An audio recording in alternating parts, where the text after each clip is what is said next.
how do you pay your pay-per-call auditors? And really, the question was more like, how do you pay the people that listen to your phone calls to see if they're qualified or not qualified or billable or not billable? Okay, I call them, I train people to call them auditors, right? Their job is to audit a call for intent.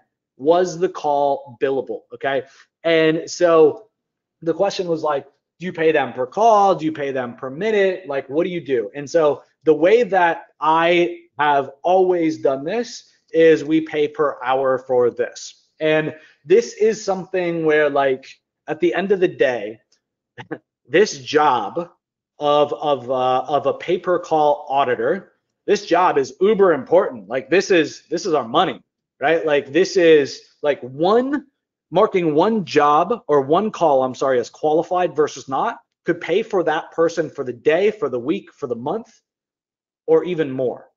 Does that make sense to everybody? Like, the difference of one call being qualified or not. So we pay these people per hour. And to be frank, like, we don't just like outsource this for the cheapest price that we can. It's an important role in our company. Okay. And so we pay actually pretty well for this job. Okay. Then we pay per hour, we pay well, but then the way that we really do this and what we found is effective is we like to, and again, you know, this is with me running a pay-per-call business, and this is the business that I grew from $0 to $83,000 a month and recurring in 4 months. Like, it was very important for us to process the calls as fast as possible, because the faster we process them, the faster we get paid. And when you run a business that big and you're scaling as fast as I was, you need that money now. You don't want that money in 30, 60, 90 days, right? Like, you want every dollar that you are owed and that you can collect immediately. So, like, how often do you audit is up to you. Okay, for us, we were auditing every day. Okay, and so we had a morning shift and we had an evening shift. And so people would come on and they would listen to phone calls and they would audit them, okay, based upon the criteria, right, that I gave you guys here in this last video, or this last question, right? They're in market, they're in territory, and it's 30 seconds in duration, okay? And so we paid them per hour, and then basically morning shift and an evening shift, okay? As soon as we caught up and we audited all the calls, they were done for the shift. Right? So if the evening shift comes on to work and it was a slow day and they only have 100 calls to audit, they only have 100 calls to audit, right? When they're done, even if it was like an hour into their shift, they can leave, right? We pay them per hour. Okay, then the morning crew comes in and does the morning shift, okay? Or they come back in the morning and complete their shift. And so we'd have people that would sign up for 1 shift a day, or some people that would even sign up for 2 shifts a day.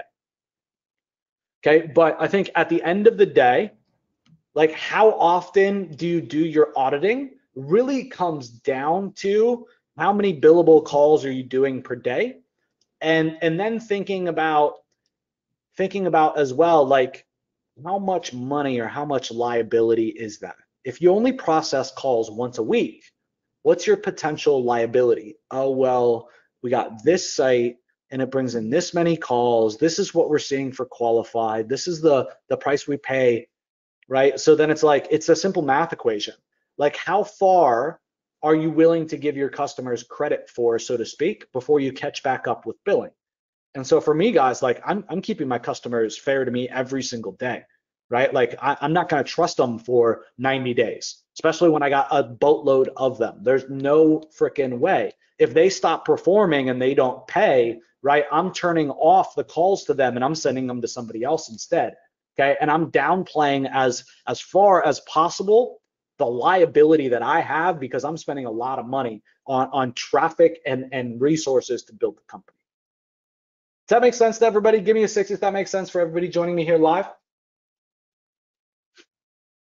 So the other tip that I can give you is if you're using like traditional call tracking to mark whether or not they're billable. Everybody's got like phone codes, or some people call them like tags. and where you can mark whether or not it was a good call, or you can put in different criteria. So that's how I would keep track of calls, and how they were billable or not is just with some type of tagging mechanism, right? But then also, if I were you, most call tracking platforms, again, will let you actually comment on a phone call. Okay, so then I would, if I were you, I would put in inside the comment, I would have whoever audited the call put in their name, right? So now I got a paper trail. Okay, now I got a paper trail. So one of the things that we did is, like, we let our advertisers, and we would have our resellers in our pay per call agency, we would have them be able to dispute a call, right? So if they thought it wasn't qualified, right, they'd tell us that they didn't, and they'd tell us why. So whoever the auditor was, right, that tagged the phone call as qualified, and then the call got pushed back or clawed back because the person said it wasn't qualified, and here's the reason why, they would have to review that call, right, and give the final decision on whether it was qualified or not. So this is like how we kept the auditors, how I would suggest that you guys keep the auditors like true and honest to their job, so to speak. This is how you hold them accountable.